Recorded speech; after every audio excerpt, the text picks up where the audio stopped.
Olá, pessoal, tudo bem com vocês?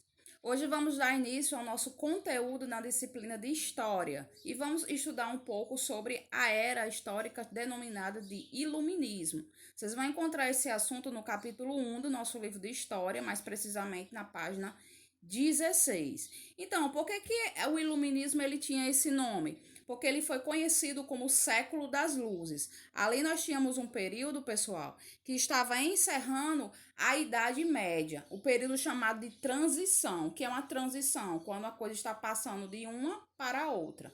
Então, a gente estava terminando a Idade Média e iniciando a Era Moderna. Quais eram as principais características do período chamado Idade Média, certo? As principais características da Idade Média, a gente pode pensar aí um domínio da Igreja Católica, tudo estava voltado para religiosidade, artes, pinturas, textos, livros, tudo que era construído em torno da igreja. Acreditava-se até que os astros, tudo girava em torno da Terra e não em torno do Sol. Acreditava-se em um movimento geocêntrico.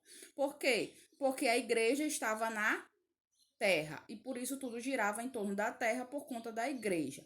Lembrando que essa igreja é a igreja católica daquela época, que não é a igreja católica de hoje, né? Tanto que o Papa, que é a maior entidade da igreja católica atual, já pediu perdão pelas atrocidades que a igreja daquela época cometeu com a Santa Inquisição, né? Que era a perseguição às pessoas que não seguiam as normas da igreja direitinho. Então, olhem só, pessoal. Nesse período, foi o período que Martinho Lutero, né, um cara muito importante na história, ele vai traduzir a Bíblia do seu idioma original para o idioma do alemão, que era a língua dele. E a partir disso, a Bíblia começou a ser traduzida para várias outras línguas. E as pessoas começaram a ter acesso às escrituras e perceber que muitas coisas que a Igreja Católica contava não era verdade, como por exemplo, a venda de indulgências, que era a venda da fé, né? Eles pregavam que você tinha que doar dinheiro à igreja para ser salvo. Você tinha que doar terrenos para ter um bom terreno lá no céu. E nada disso está na Bíblia, a gente bem sabe, né? Quem lê a Bíblia sabe bem disso. Então, pessoal, Martinho Lutero meio que desmascarou algumas coisas da Igreja Católica e as pessoas começaram a ficarem com o pé atrás, né? A ficarem duvidando da Igreja Católica. Com isso, pessoal, nós vamos ter o denominado período do Iluminismo, que é justamente como se aparecesse uma luz, que essa luz representa a razão. As pessoas vão deixar de seguir cegamente as doutrinas da igreja e vão passar a questionar várias coisinhas básicas, certo? E é aí que nós vamos ter o período da Idade Moderna, né? A Idade Moderna vai ser marcado pelo humanismo, pela revolução da razão e também da ciência, certo?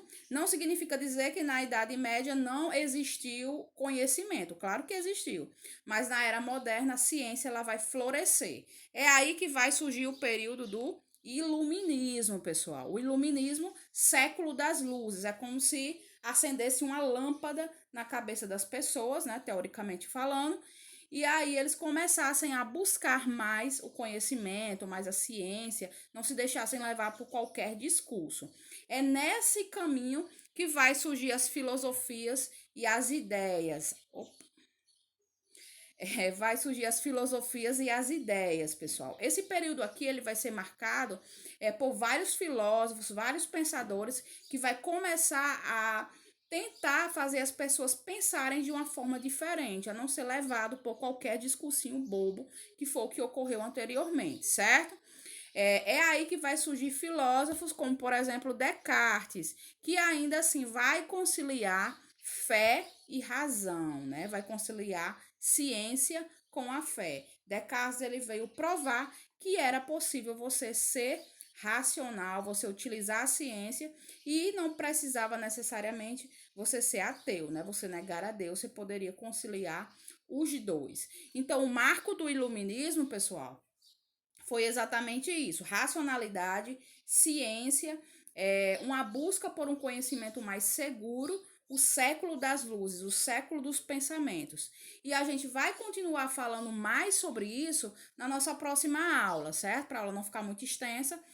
Nós vamos, após essa aula, eu vou passar um exercíciozinho no nosso grupo, né? Pra gente só exercitar essa aula de hoje.